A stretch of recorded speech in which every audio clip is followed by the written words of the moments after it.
Okay, hello and welcome to a quick live stream here. I'm going to finish off this, half page, what do you call these? Slimline cards. Forgot what I was talking about there. Forgot the name of it there for a minute.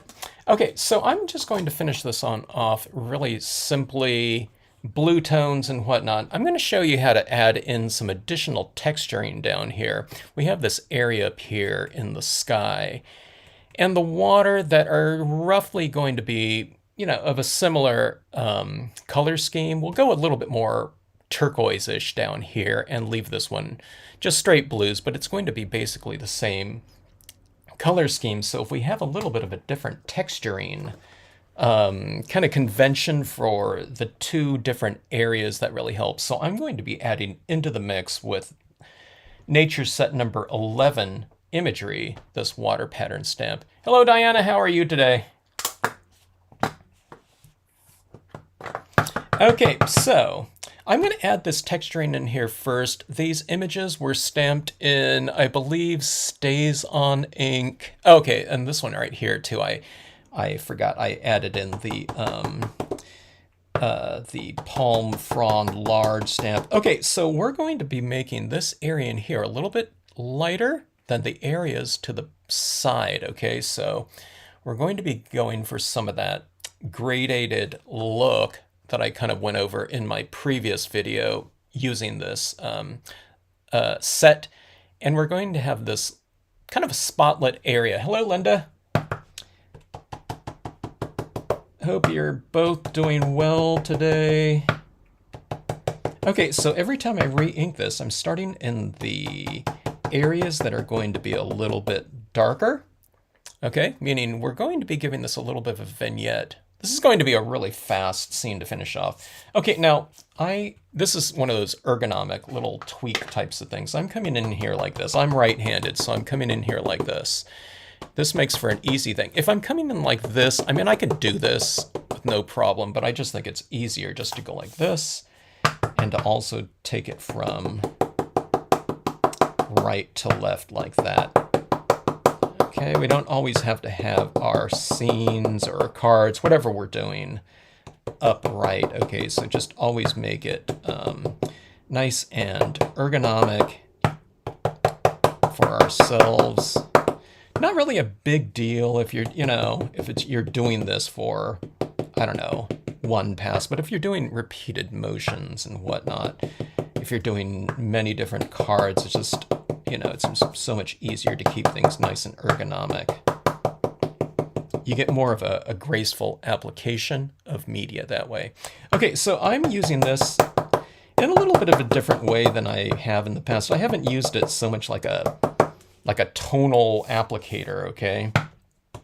I used it more for imagery. I did overlap a lot of it, but on here, I'm just finding it just, I don't know, it gives me a big head start for shading if I use it in this manner. I've known people that do this before, but I don't know, I didn't really do it myself too much. Okay, so we have all this laid out, and I mean, we have this big area.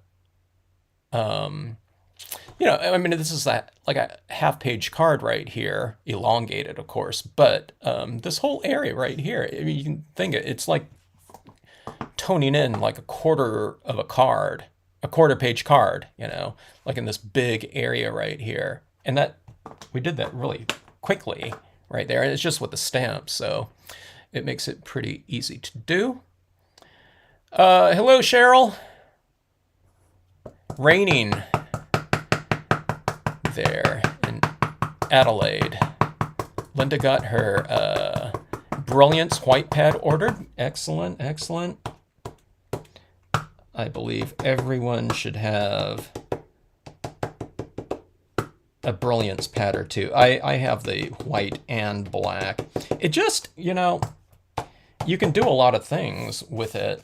I don't know if you can do embossing as well with it, but if you can get a pad that's more universal in its applications, but does similar things to others of its type, meaning other types of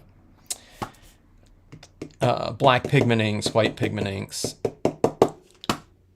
And it works on so many different things. Foils, translucents, not translucents, but iridescents, but translucent too, actually, with the vellum. I don't know. It's just a really great thing. And of course, you can just, it's not just a specialty ink. You can use it on cardstocks and whatnot, just as you would an oil-based pigment ink. I don't know. It's just opens up so many doors for us. Okay, so I went in with the Bahama Blue. I didn't do it in the Summer Sky because that's just so light. It wouldn't, I don't think you'd be able to see it at all. I could see it here, and it's a good base coat to put down, but I don't know, I didn't think it necessary. Okay, but here you have the shimmering texturing in this lower section right here. I mean, people do this up in the sky too sometime to give their skies some different texture as well, and that looks interesting. You can also use clouds, like especially the alto cumulus cloud stamp up here, and it works great for water textures down below too. So you can use things more like a kind of a generic texture too in both water and sky. Water, sky, certain times of day, sunsets and whatnot. If that horizon line wasn't there, and if there wasn't some kind of a change in value or something like that between the two, sometimes you can't tell where like the sky ends and the water begins, because all the colors are reflected off of the water too. So it's a great idea to use them in both areas. Hello, Julian, Linda.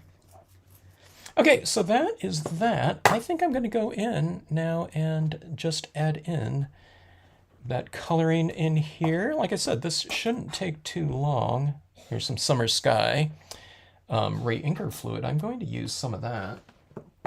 Let me see. Here's a blue little paper towel. I can use that again, I think. Let's see. Let me get a clean area of it. Unused area, I should say. I don't know if it's clean. Clean of ink. All right. Hello, Candy.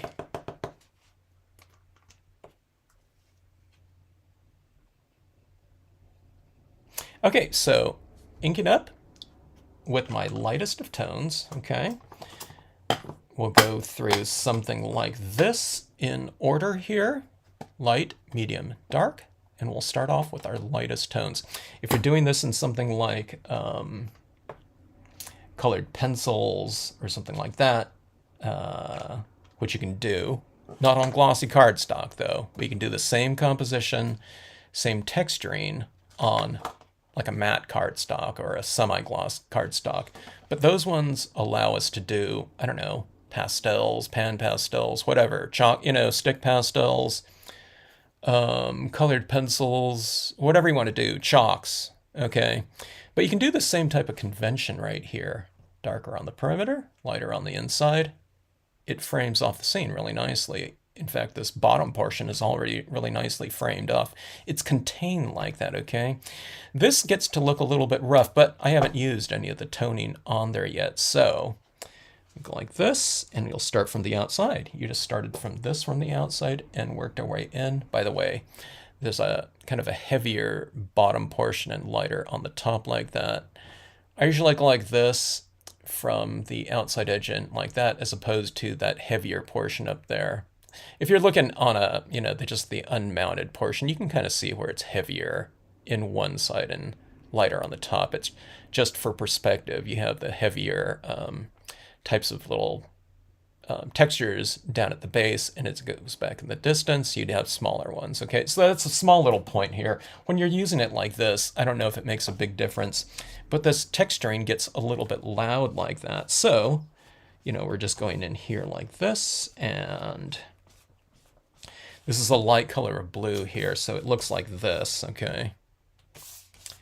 And you're going on like this. If you want to retain your light area, then don't go all the way across here with a wet applicator. By the time you get in here, just give it a little wisp like that, and you'll get that transitioning tone. Yes, stamps to shade.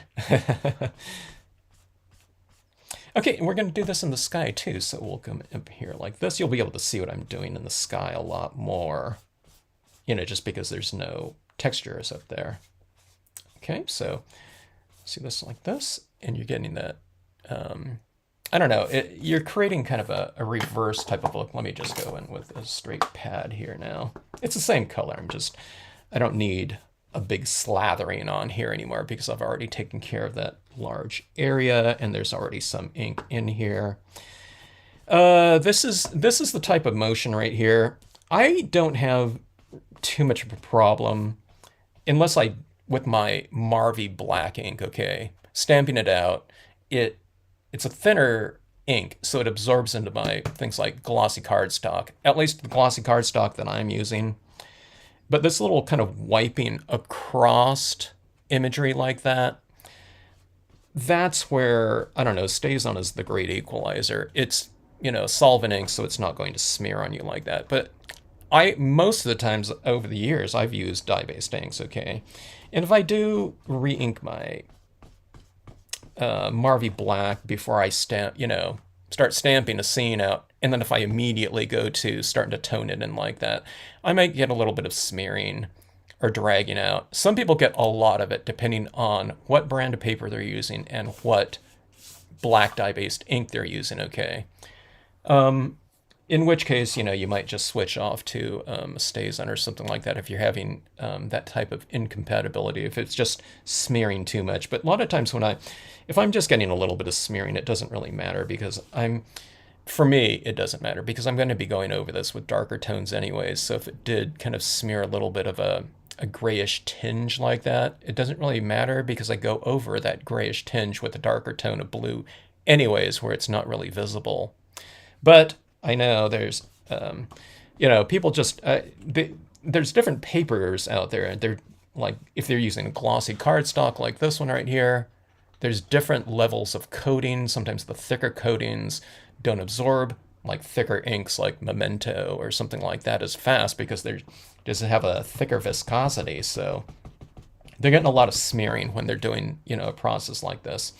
Two, if you're getting something like that, then maybe you don't use this type of motion like this. Maybe you're taking and dabbing like this with, your ink applicator tools or something like that, your ink blending brushes, and you won't get that if you're going up and down like that. But when you're making a lot of contact like this, that's where it would tend to smear. So just be aware of that. Just change your touch or whatever. You can kind of go like this, and it just becomes kind of a softer look as opposed to more of a kind of a streak look, okay? Or, I don't know, you could do your toning like this, and then wait a day or something like that. And if you want those kind of, streakier types of applications like that, then you just do that after everything has a chance to dry a little bit more.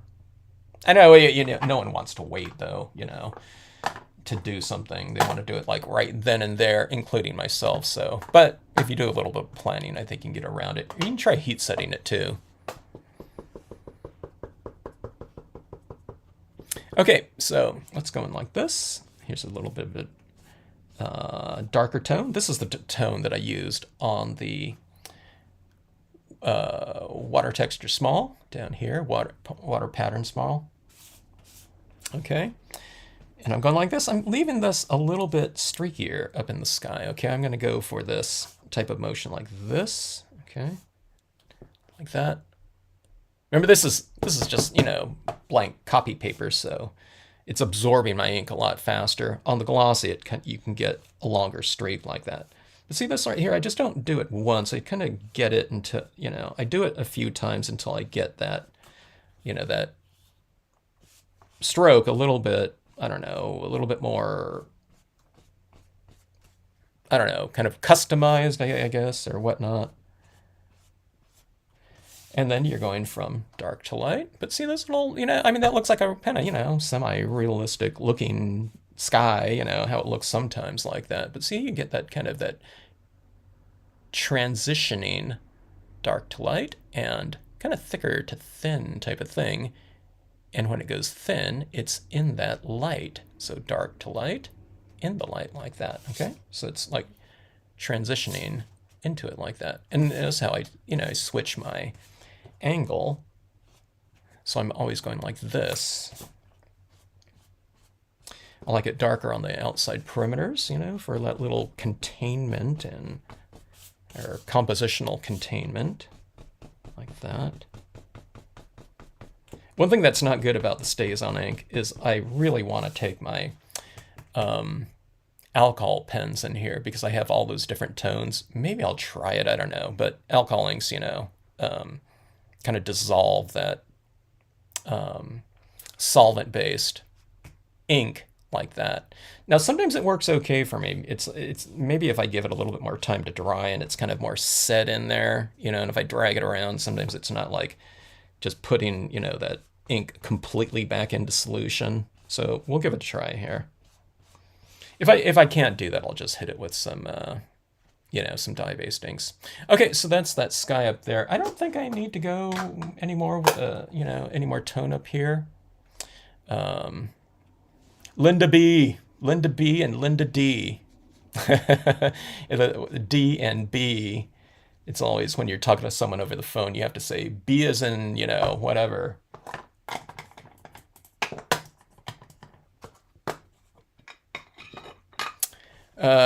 Candy likes that tip on the tapping of the water. You mean those, all that texturing down there with that? Okay, let's go in with the Caribbean blue down in this lower section right here. If you don't have Caribbean blue, if you go in with it like a pale green or something like that and add it right over the top, you'll get some version of a warmer greenish, kind of turquoise-ish looking blue. You don't have to have Caribbean blue, like a warm blue. Just put a green over. Don't put like a Christmas green or something like that over the top of it, you know, but some kind of pale green would work really great. All right, see that kind of warm up like that? It kind of mellows out some of the texturing in there a little bit because you're cutting down the contrast between all that texturing and the impressions of that, okay, of the imagery, okay? If we're doing this in, you know, a nighttime type of scene with this down here, I'd probably go all the way to black with that texturing like that, because I'd take my waters and I would make, or my watercolor blues, and I would go all the way to, you know, navy blue in the shadows and black in the corners and everything like that. But this is going to be more of a daytime type of scene here. We might need to go all the way to black though, just for that vignette, a little bit of a darker vignette here. It's a little bit open on the side here still, but remember, we're not going for a photograph, so if you throw on kind of a little bit of a stronger vignette like that, it looks more of like a contained, you know, composition or painting or something like that.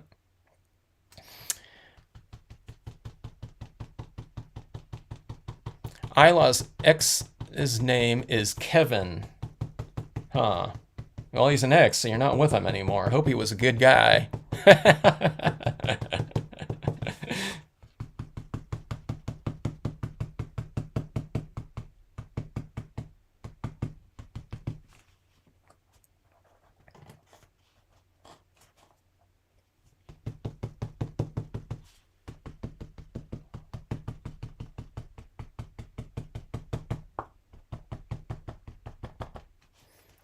You're the first person I've seen whose name is, if that's your name, Isla.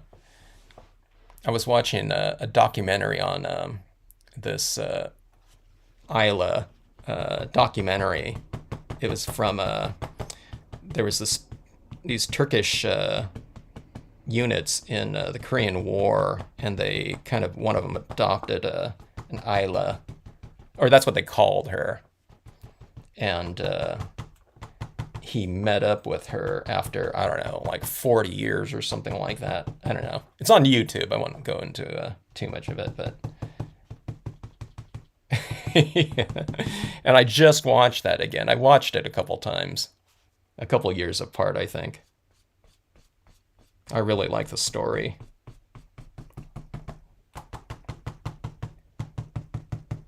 Okay, so anyways, we're getting that nice little kind of spotlit area. It's really perfect to put something in there. But I use that little rowboat on every one of my examples, using this set so far. So I'm not going to put it in here. Just I needed to change, I don't want that rowboat in here. I was going with everything that was in that set, but on this one, like I said, down in this lower section right here, we did add in the water pattern and the larger scale front, just because this piece is, fairly large to begin with here.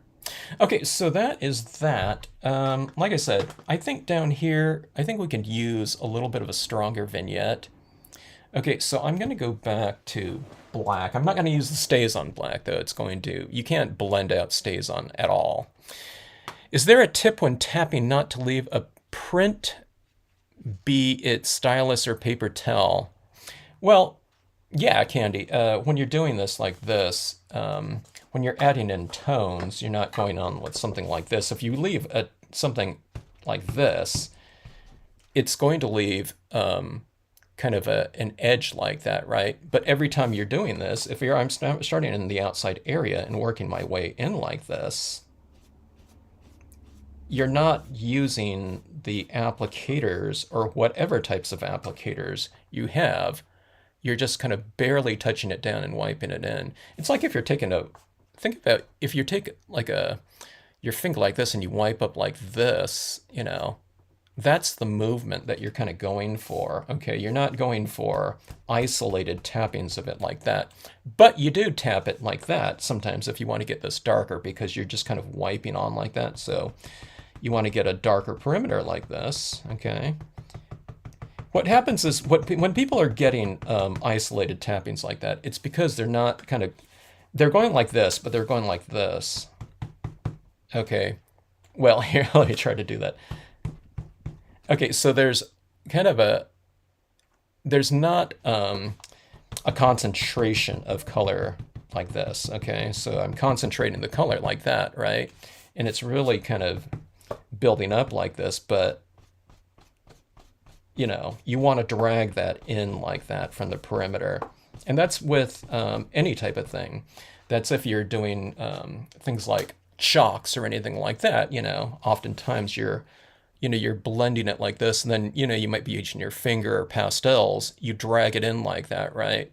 As opposed to just giving it that hard mark. So this way, it is a little bit trickier when you're doing wet media that's absorbing into the pores of your paper like that. But what you do is you just concentrate it a little bit more like this, okay? And you move it in like this. So concentrate your movement like this. So it's kind of tapping like that.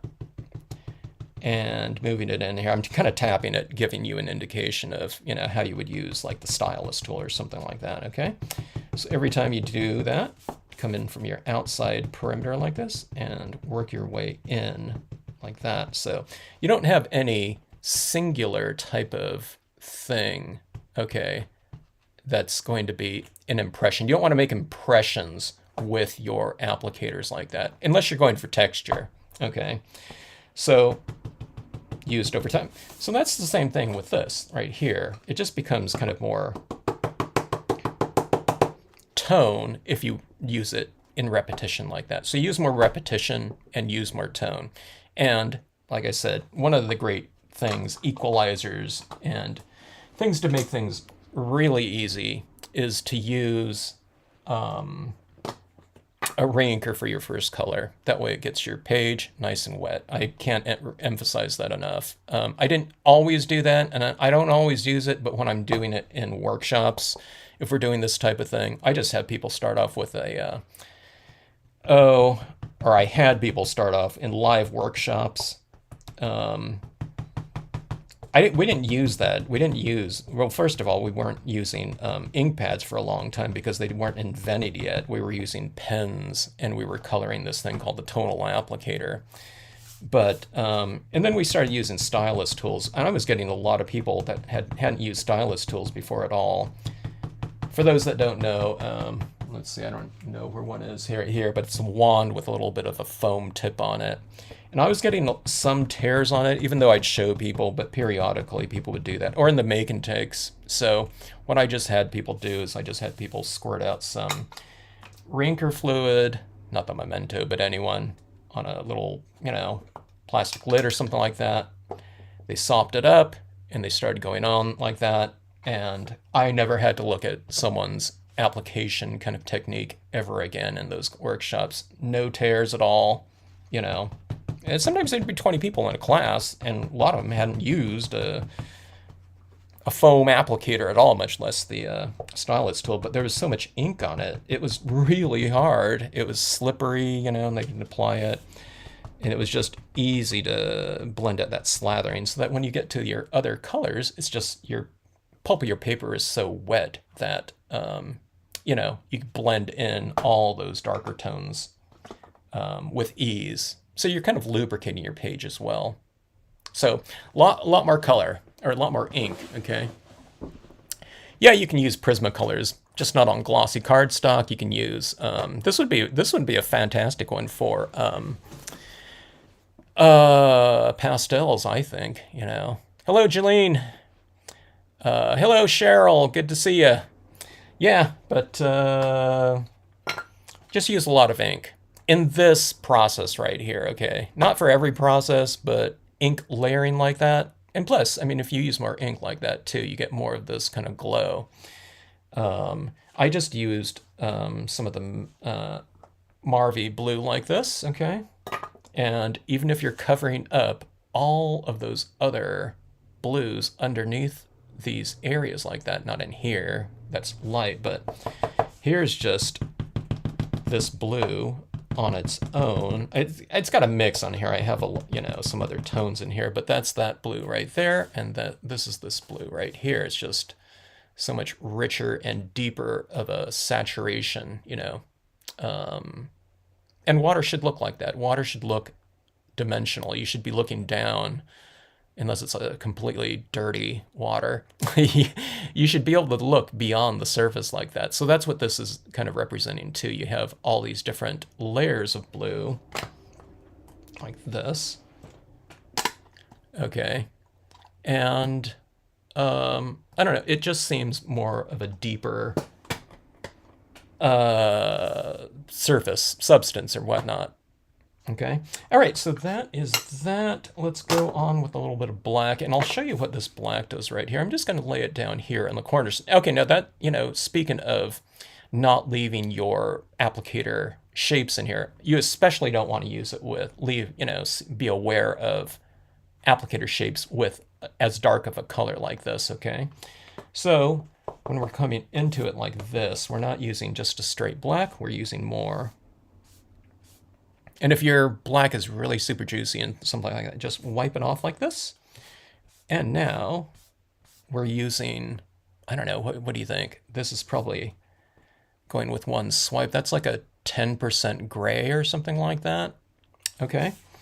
So you're using black ink, but you're using a really light shade of it. Okay. So see this right down here in the island area. I'm just kind of giving it a little bit of a, streak like this, okay? You can do that with colored pencils or something like that too. But which one is, I'm doing that right there. So you don't really see it, right? And that's where people kind of rush it sometimes, if they haven't done this before, you know what I mean? But see that, it's just coming into focus just one little bit at a time. And again, it's not, we're not really aware of, we're not being made aware of the applicator that we're using or the shape of it, okay? If you're using a little bit of a sponge, you can even do it. Here's a kitchen sponge right here, right? That looks like I used black on there, okay? Now, we don't want to be made aware of like all the texturing on here, something like this, but you just go in like this. Here, let me use it on this side right here. So I'm flipping this around, okay? Like this. And let's anchor that island down onto the scene a little bit more. So see this right here?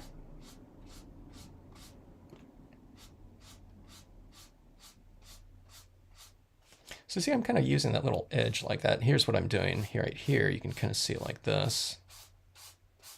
Okay.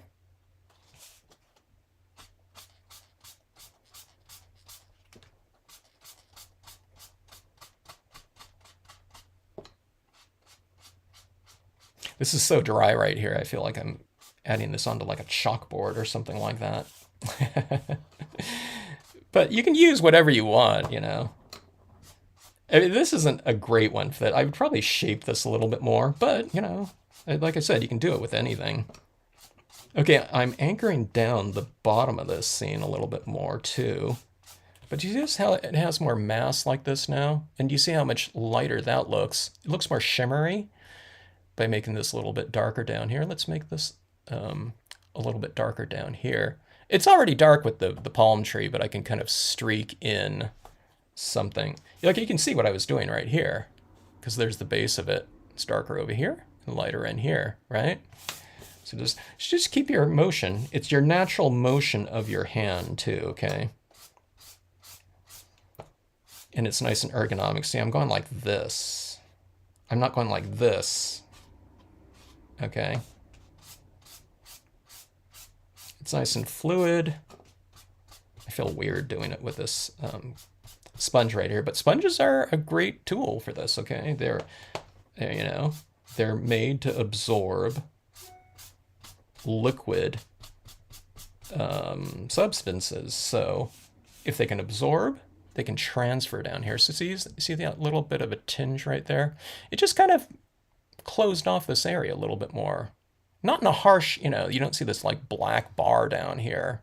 Okay, it's just this little bit right there. Okay, I mean, it's underneath this too. You know, I'm not just going to go right here. It would probably leave a real harsh thing. That's why I kind of start the drag from out here.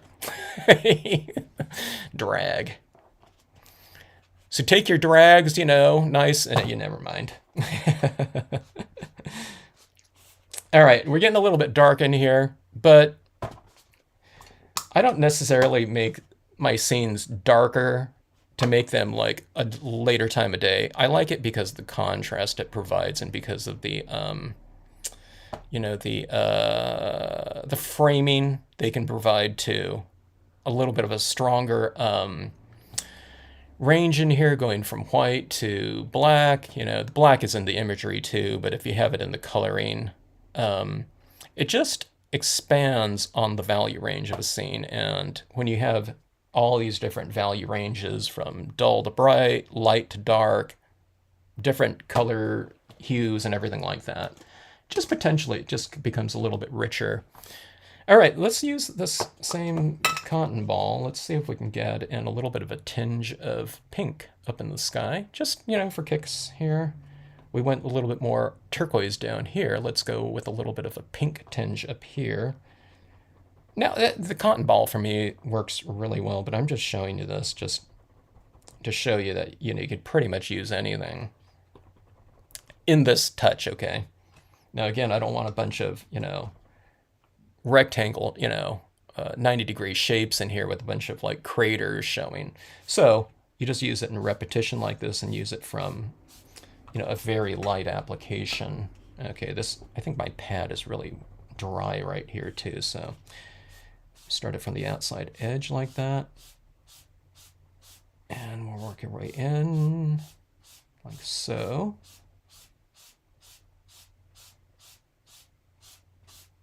I'm getting a little bit of a shape like that, you know, like a little, I don't know, like an uneven part, because this is, I was using a brand new part of this sponge, so it's a little bit harder in texture, but you just keep going on there and you see a little tinge of color like that. That's all you want. So you just work it really lightly like that. Don't try to get that color like in one thing. I got it like in 20 swipes like that. So, yeah. Let's see, who joined in here? Let's see. Cheryl, Deborah, KT, good to see you. Rhonda, good to see you. Oh, Rhonda's the one that told me about it, and I haven't done that yet, Rhonda. But I keep mentioning it. I keep saying, someone told me to do that, you know, every time I'm using the stays on right here. Excellent tip, appreciate it.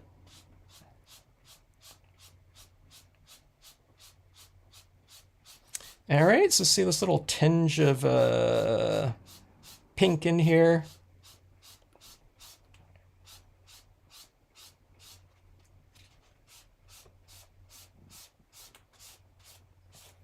So it just gives it a little bit of a different hue change like that. Let's put a little bit down here in the water too. You know, water tends to reflect the colors of the sky, right? So let's do that like this, okay. I do it with a really pale. I don't know, can you guys see that right there? I don't know if that's picking up on the video right here, the stream. But see, it's just barely showing like that. So you get that little bit of a connection between sky and surface like that. So it reiterates this kind of notion of water being a nice and reflective surface. Again, if it's a nice clean water, it makes it more inviting. Hello, Jeannie and Cecile. Take off to use your stays on. Use a glue dot. Okay. I also have double stick foam cushioning that we use on our stamps too. And I have a bunch of scraps of that. I think that would work as well. But see that little pink down there? Didn't that really change that area down here? And I mean, it's barely anything too. So anytime you're going for a hue change like that, you know, we took it from blues if it was on a color wheel. Imagine this is a color wheel. You have your blues in one area, and we're moving up into a different hue. We've jumped like into the pinks or something like that, but where the pinks overlap the blues, we get that violet. So you get, I don't know, 3 different hues or something like that just by going over it like so in one area. Okay, so that is that. All right. Let me add in some tones here. Thanks, Jeannie. I don't think I'll ever go back. Yeah, the stays on plastic, whatever, lid dilemma. Okay, let me see here. All right, I need to make my own pad using the Marvy number 16. I think it is pale orange or something like that. It's basically a kind of a tan color, but I'll just use the distress inks here. The distress inks are great for this too, but I really like that pale orange that I haven't had in a while. But let's add just some, I don't know, thatched warm tinge, you know, with this right here.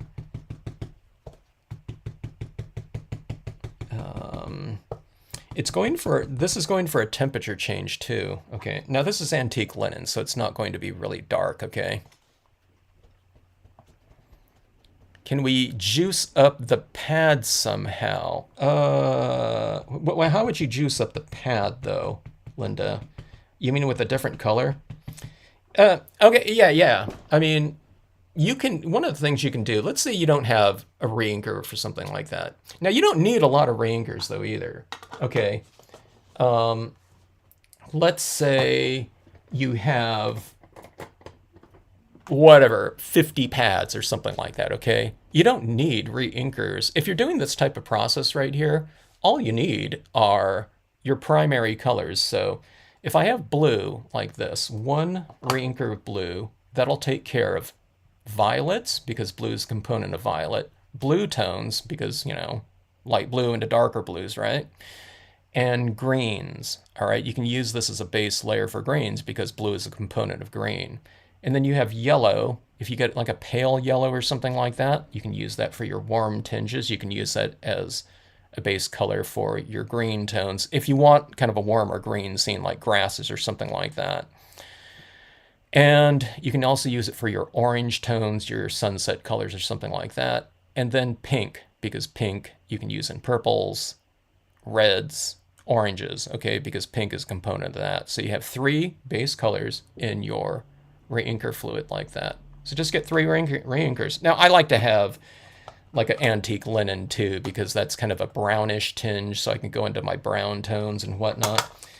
But here it is, you know, in here. I don't have any shading in there though, right? So this is my color scheme like this. If I was using this on a piece of, did I do it in, oh, I didn't, okay, this one right here, I don't know if I might have used some colored pencils on here. Is this glossy or is this semi-gloss? Oh, this is glossy. That's why it didn't apply very well on here. But, you know, go with a range of colored pencils, okay? Something like that. If you have colored pencils. Okay, so where do you apply? Okay, this is like a beginning scenic stamper that hasn't done any lighting at all, okay? They would tend to look at this and they color this whole thing uniformly. Okay, mono value with brown tones or something like this. But, yeah, darn it. Let me flip this off. Let me get that back here for you guys. Okay, so top surfaces of things, okay. It's coming back. Give it a second. It came back blurry. All right, here. Okay, so top sides of surfaces, rooftops and things like that, cabins, watermills, whatever. Could be a car or something like that.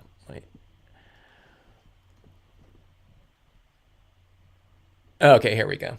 Okay, so on this one right here, the vertical sides of these huts like this, I'll go in with a walnut. So it's a little bit darker than your linen, okay? Come in it like this, but don't come into it with a full tone like that. Just blot it off a little bit like that, and then hit it. I mean, it doesn't mean don't get any on the rooftops or anything, something like that. You know, you want a little bit of variation up there. Like, you know, I'll put a little of this tone over here. But now, see, by just putting this into that area on the side, doesn't it look like those rooftops are being top lit with the light coming in there? It looks more three-dimensional. And people think that lighting is hard. Okay, now, they might be talking about in concept or something like that. Okay, learning that, you know, not toning in everything in the water, not toning in everything uniformly in the sky. It's usually just darker on the outside edge and lighter in the middle for these vast areas. If this was a grassy terrain and, you know, greens and things like that, I would leave the center area a little bit lighter. It doesn't have to be white, but it would be a lighter tone and hit your darker tones on the perimeter like that. And then you suddenly have lighting.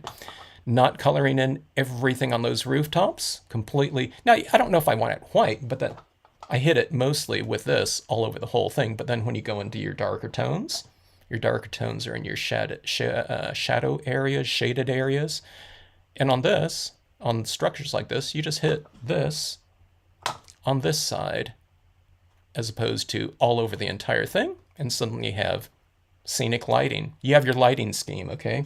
So you have your color scheme in these areas, but also you have your lighting scheme as well. Lighting just means the retention of more of the lighter tones, if not the white of the paper, and you're good to go. It's not that hard to do, and it's really less work in terms of your coloring that you're doing, okay? It's just kind of putting on the brakes. And a lot of times people think, oh my God, you know, but how do I know where to do lighting? On 98% of your scenes, you can do this lighting convention that I do all the time, and it's just having an area that's light up in the sky, down in the water here. Now, I have these structures in here, so I wanted those top lit, but it's for the most part, I have just light, dark, light like this. So it's usually going from dark, light, dark, light, dark, because usually I have some kind of lighting element in there. It could just be just a general area. It could be this moon like in here that's reflecting on the surface down here. But how this isn't just one big lighting thing like that, you know, just light in the middle and dark all the way around, you have to put in this kind of darker area. It doesn't have to be black. It could just be, in here it's just shapes. It's, you know, for right in here, we have this light area like this, right? But I'm coming into it a little bit with this darker tone like that. And here, this object in the middle provides this darker thing. So you can see it, it's a little bit darker like this. Okay, so it's light and light like that. It's like an 8, okay? Now sometimes it's just too monotonous. That's why I broke up this one lighting source up here, and I split it in two like this. So it's going from light, dark, you know, dark, light. You know what I mean? It's because I have this object in here. Here it is on here again. Dark, light, you know, but here's this 8. It's just, you know, I've separated my little spheres of light a little bit more. Sometimes there's just like this. So if you look up Stampscapes easy lighting, okay, I have a whole video on this where I show the that convention, but here it is right up here. My moon's a little bit higher up in this one. We had that light kind of shining on the rooftops right here, but here it is right here. So here's this light up here, and it's darker. So I kind of threw this little line down here to separate those two so that it becomes, if it's just like this, it's just light, right? But if you go like this, it's light and reflected light because you have the shadow in between. So it could be little colored pencils, whatever. Where's that colored pencil one on here? Here it is right here. You wouldn't believe it's in here because I don't, you know, we can say that this is light up here with the stars like that, right? Okay. But those are my light sources. They just happen to be all over the place. But do you see this little line right here? That's my dark right there. And here's this little tiny illuminated area. It's like the size of a, I don't know, it's not even the size of a dime. It's like half a dime or something like that, right? But there's my little illuminated area. So it's going from dark or light. I don't know. It's light up there, you know, when it's reflecting that. But there's this little thing in between that separates the light sources and the reflected light down here. And if you can, I don't know if we can see it. This is all colored pencils down here and white brilliance ink, but see that little, you get a little bit of the stars kind of twinkling through down here where it didn't cover them up completely. But, you know, it represents a reflected area. So just keep it easy. I don't know, I didn't mean this to be a lighting, whatever, lesson. These lessons always morph. But you see it there? Light, dark, light. You know, but what defines light is the use of the tone around it like that. It doesn't get super dark out here, but you don't have to. It just has to be a lighter area. It could all be pastels. You know, you can do it in all really super light pastels. Just have a little bit lighter out there like that, and you're good to go. And it's easy enough to do, and you can do it on basically every scene that you do. It doesn't have to be, you know, changed around at all. All right, so here's a little bit of a white pigment ink. I usually been using the brilliance ink for something like this, but let's just go in here and where light meets dark like that. Okay. Oh, thanks, Cheryl. Yeah, the thumbs up helps a little bit. This is a niche channel here, but I do appreciate it greatly. Okay, so adding in some areas where light meets dark, okay? So right in here, see where there's lighter areas like that? See this little tree over here? Look at that. See that tree? It kind of pushes it in the background and it makes these trees look a little bit more dimensional, right? By making one tree a little bit more lighter with this translucent bit. I'm using Hero Hues because not everyone has brilliance inks right here. And okay, you might be thinking, okay, hey, Hero Hues, that's not going to dry on glossy cardstock like this, okay? And that's true if you're using impressions of that and getting a big, thick slathering of that type of ink. That might be kind of interesting to put in that and hit some water texture down here in white over the darker one, now that I think about it. I'm not going to do that here, but let's just change the character of some of these impressions like this. And see, this is like something super easy to do. But look at that change right here. That is not so, I don't know, one-dimensional in terms of depth in here, okay? And you didn't have to do anything in the planning stage. You can just do that. You react to it after the fact, okay? So I just made that tree, you know, that one top of that palm frond a little bit lighter. And look how much depth there is right there. Now let's put some of it right in here. See, this is a little bit lighter in here. Now, if this got really dark down here, I might not do this, but Yeah, it's fairly light, so let's put some of this little bit of mist coming off the surface like this. And now we have what I always say is kind of this kinesthetic look to this. This has some of that fog behind and in front of. Let me try to get a little bit lighter here to emphasize this. See that right there? Doesn't that really change that a lot? Let's put some of it back here. I don't want to go overboard with this. Okay, now one of the things about the Hero Hue is because it doesn't dry so fast like Brilliance ink, if you don't like it, you can just wipe it right off. Okay, it's still wet, but see this right here? I'll put a little bit of this mist coming in like this.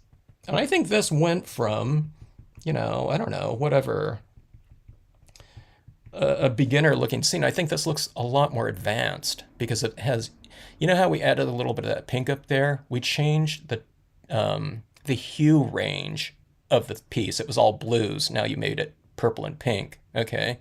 But when you do this, you're changing something from a textural range of basically all crisp to now you have soft. So there was nothing soft in here before. I don't know, you can say some of those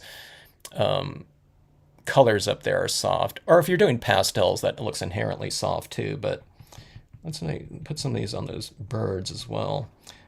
But from a textural range like that, it just really expanded on things. And plus it looks like illuminated light too, you know, which is really fun because it's white, okay?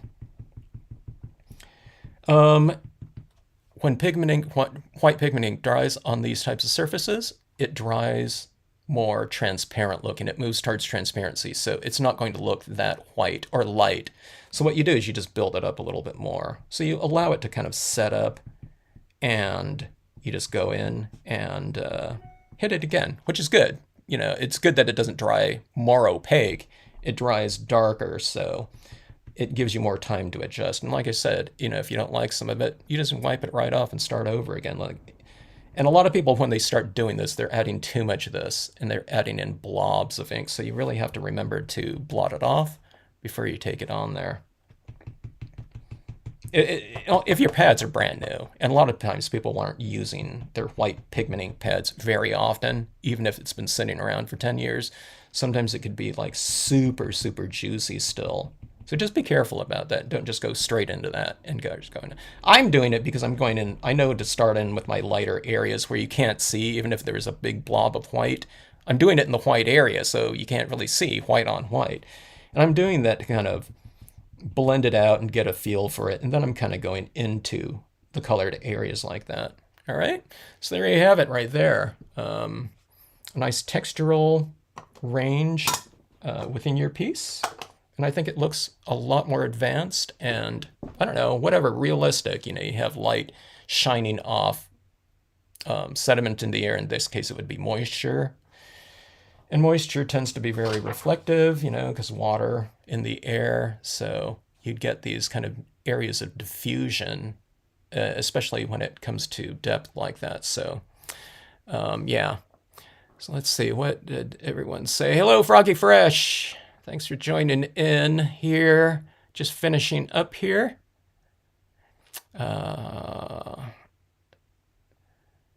Tips on the plastic thing. I think I might have lost my plastic thing on a couple of these things.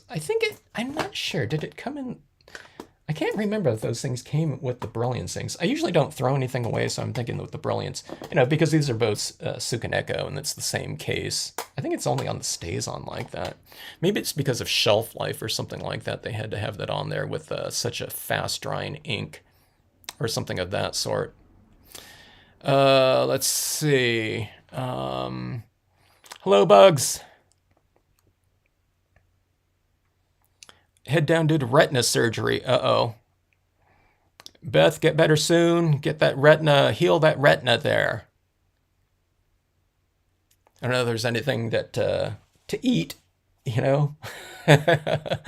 Eat your vitamin A or whatever.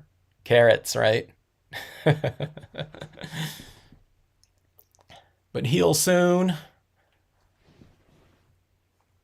Beth tends to be heavy-handed. Well, Beth, if you go on with a light color of ink and a lot of it, You can be as heavy-handed as you want.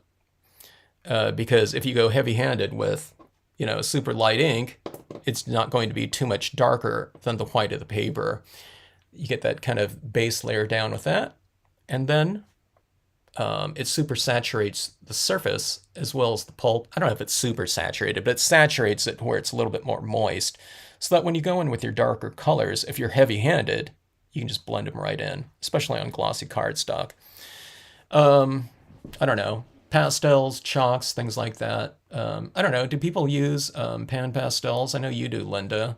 But, it's things like that. If you're heavy-handed with certain types of media, then, and if it's obtrusive, if you don't like the looks of certain types of things, then just get a type of media that you can just manipulate after you've already applied it, pastels or something like that, that are very topical and malleable once you already get it laid down. And plus, if you're heavy-handed with a dark tone of dye-based ink like this, and you go in there, it's kind of set.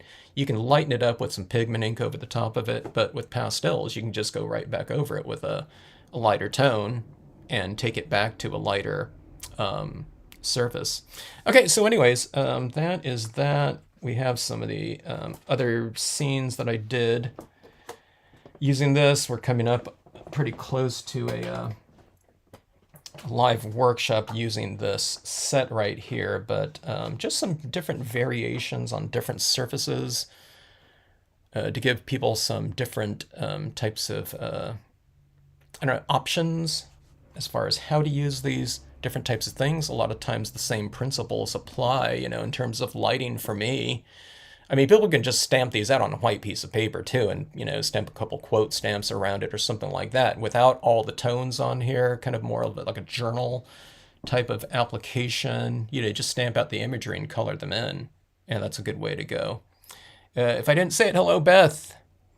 I want to do something on vellum. I haven't used vellum in a while, but I want to do like the huts or something like that on the back side of the vellum, color it in with colored pencils, stamp out my fronds in the front in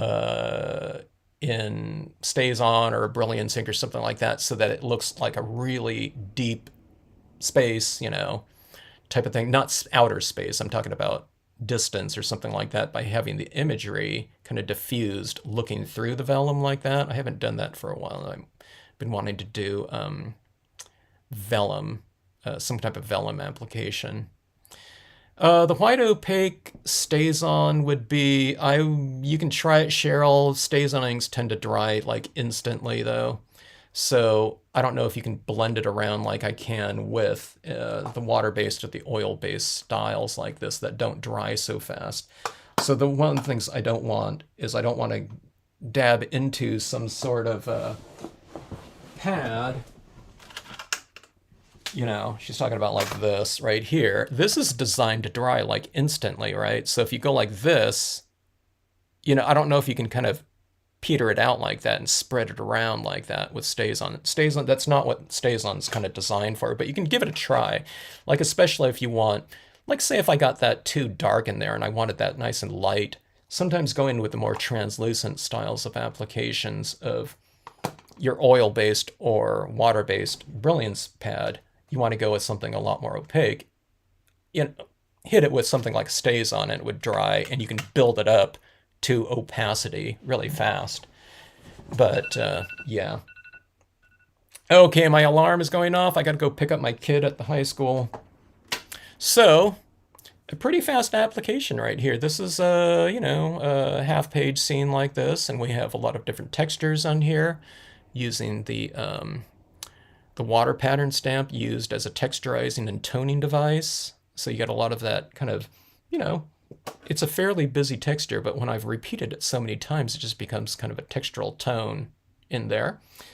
But to mellow it out, just keep in mind, sometimes it's a little bit too harsh, but you can always go back in with your white pigment ink and you mellow it out like that. So remember, think about your different things and processes. You got to get used to it and know that what your latter types of steps are going to do and what they can do on your scenes. So that if you get kind of a bad streak of, dye-based ink in there, you're going to be blending in more ink onto the top of it. You can put other types of foreground imagery over the top of something obtrusive, or you can mellow, something out. Maybe that streak was a little bit too dark. You can come in here with white pigment ink and just lighten it up like that. So remember to think about those types of steps. I didn't even use my acrylic paint pens in here too, but some shimmering little light down here on the surface like that would be really nice too. I should do that on like all of my scenes like that. I should just do like some finishing touches on these ones, but I wanted to cover some basics first on just a composition and general coloring or something like that. But remember, all these types of things apply to your different types of surfaces and colored pencils, chalks, and whatever. I didn't do a brayer on this, but brayers are perfect for tropical types of settings too. And that's a really fast thing if you want to crank out 10 of these all at the same time. You can just do all your backgrounds first, stamp over the top of it, and you have some very quick applications of your set here. And again, it's not just tropical here too. It's with anything. Okay, guys, thanks so much for joining in. Appreciate it. Thanks for the thumbs ups there, and for the various tips. Thanks everyone for always sharing too. Your different types of tips on things like that. I know you're sharing with me, but if there's anything that I've already done that here's that little thing on this one too. I need to adhere that to the top of this one right here. So always great stuff from all of you. Okay, thanks again, and have a great rest of day, night, evening, whatever it is for you.